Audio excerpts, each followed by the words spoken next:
Welcome to literary and jury charge practice. Let's start out with some jury charge. Ready? Here we go. Government Exhibit 1 has been identified as a typewritten transcript of the oral conversation which can be heard on the tape recordings received into evidence as Government Exhibits 1. The transcript also purports to identify the speakers engaged in such conversation. I have admitted the transcript for the limited and secondary purpose of aiding you in following the content of the conversation as you listen to the tape recordings, and also to aid you in identifying the speakers.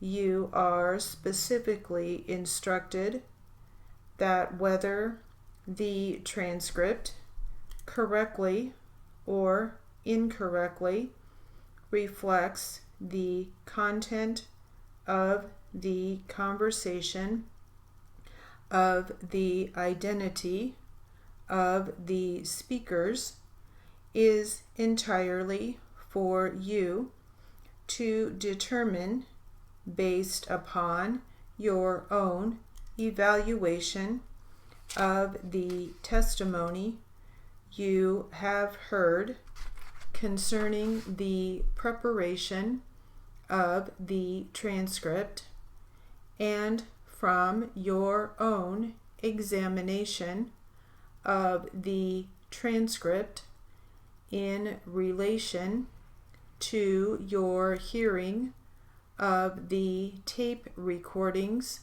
themselves as the primary evidence of its own contents.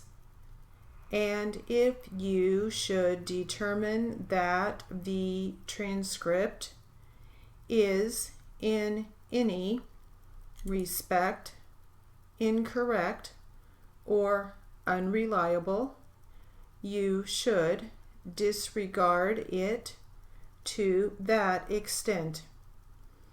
I will provide you with a copy of the indictment when you retire to the jury room. Remember, the indictment is not evidence that the defendant committed a crime. It merely sets forth the charges against the defendant. The defendant is presumed innocent and may not be found guilty by you unless all 12 of you together find that the government has proved the defendant's guilt beyond a reasonable doubt. As to count 1, Title 18, United States Code Section 1349 makes it a federal crime for anyone to conspire or agree with someone else to do something which, if actually carried out, would be a violation of the Health Care Fraud Statute. Title 18, United States Code Section 1347.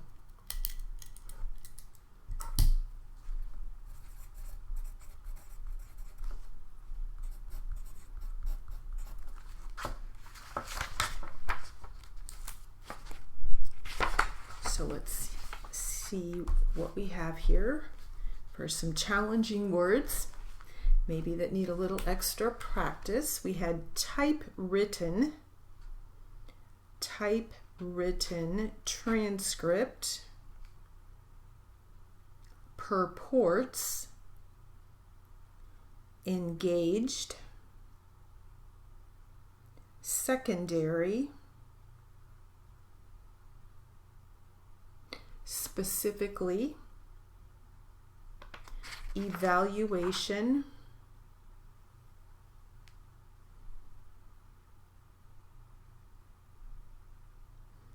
unreliable,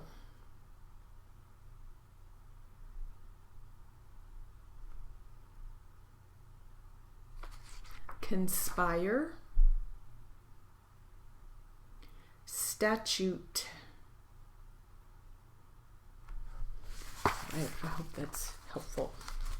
Now let's practice some literary material.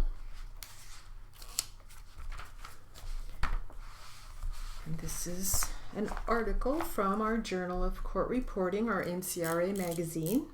It's called Making the Connection: How People Affect Our Careers.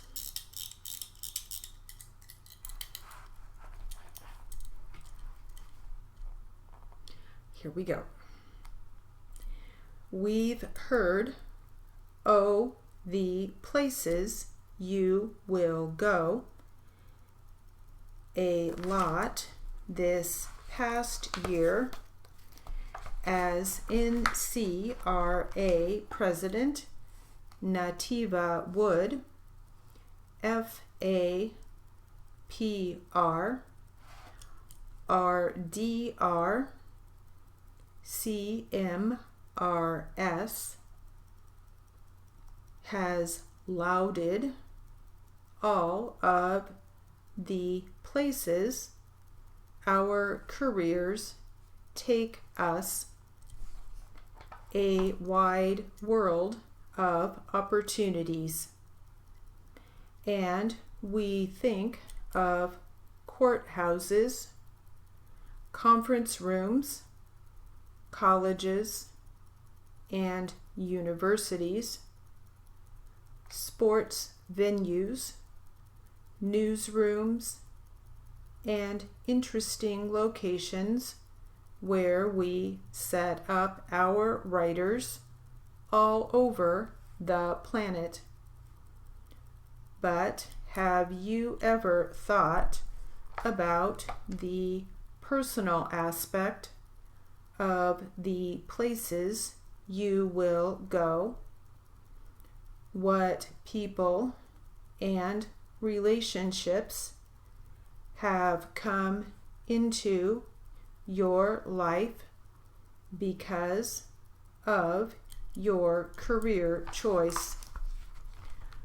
Relationships are all about give and take, a sharing of time, energy, and emotion. We enter an interaction as one entity and leave it ever so slightly, or sometimes greatly, influenced and changed. A perfect example of this was the time I shared last fall with fellow reporter Mark Kislingbury, FAPR, RDR, CRR of Houston, Texas. Mark had come to our Arizona Court Reporters Association convention the year before to put on one of his writing seminars for our membership. I have found Mark has one of the most inquisitive minds I have ever found. He instinctively looks for the who, what, when, where, how, and why of almost everything. There is a little kid inside of him who never stops asking questions, and a big kid who processes the answers. After the conference, he and I were talking about outside activities, and I had mentioned I enjoy hunting for deer and elk every fall. It's a way to decompress, to commune with nature, as well as hopefully fill my freezer. He said he was quite interested in that, so I invited him to come out the following year, and I would be his guide.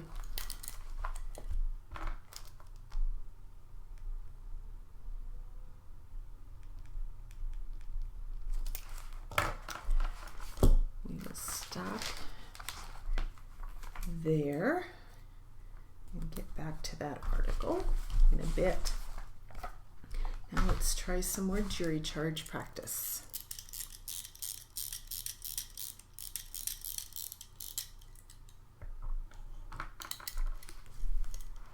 Ready?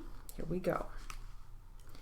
Under the law, a conspiracy is an agreement or a kind of partnership in criminal purposes in which each member becomes the agent or partner of every other member.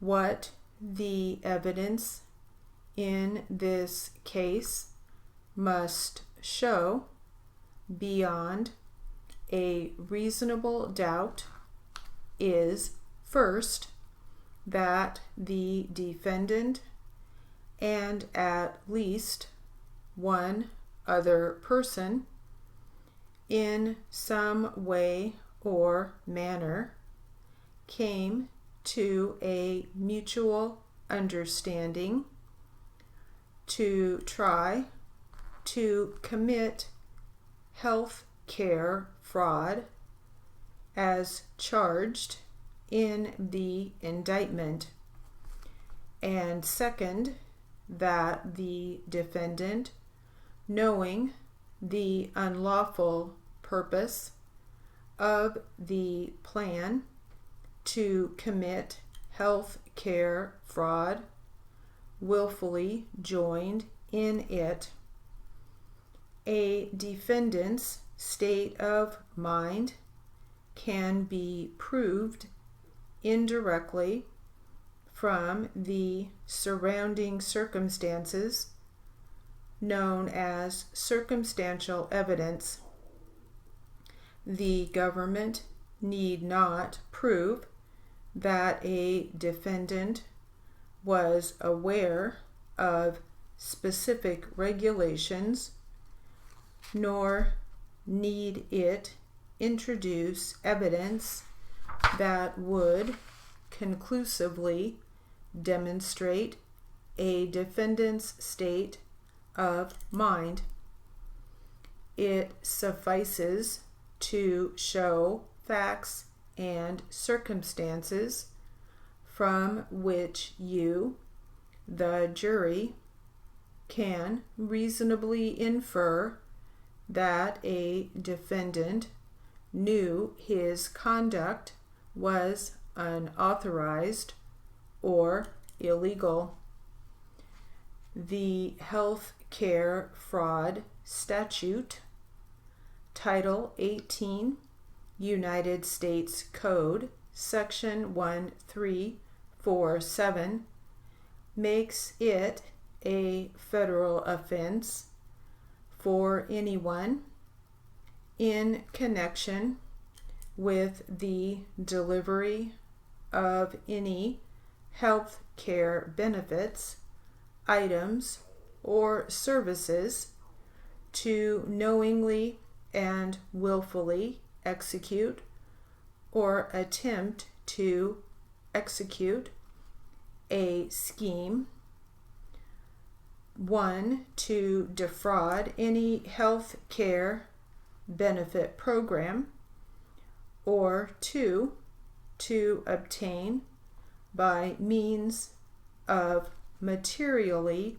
false or fraudulent pretenses, representations, or promises, any of the money or property owned by or under the custody or control of any health care benefit program. A defendant could be found guilty of the substantive offense of health care fraud only if all of the following facts were proven beyond a reasonable doubt. First, that the defendant knowingly and willfully executed or attempted to execute a scheme, 1, to defraud a health care benefit program, or 2, to obtain by means of materially false or fraudulent pretenses, representations, statements, or promises, any of the money or property owned by or under the custody or control of a health care benefit program.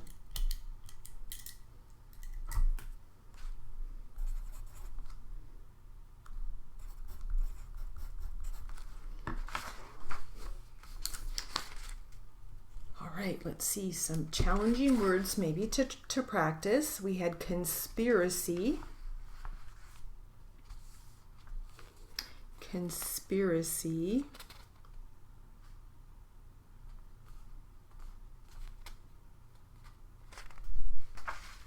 Conclusively.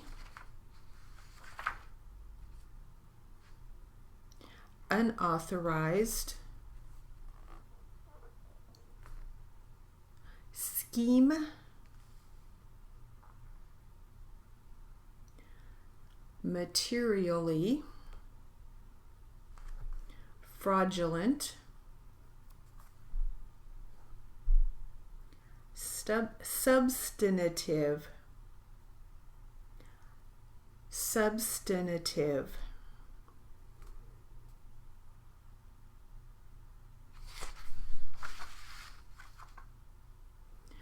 Pretenses.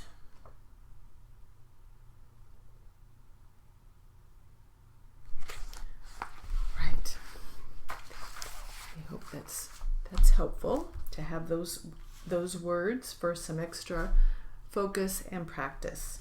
Now it looks like we're about out of time. So that will conclude our literary and jury charge practice.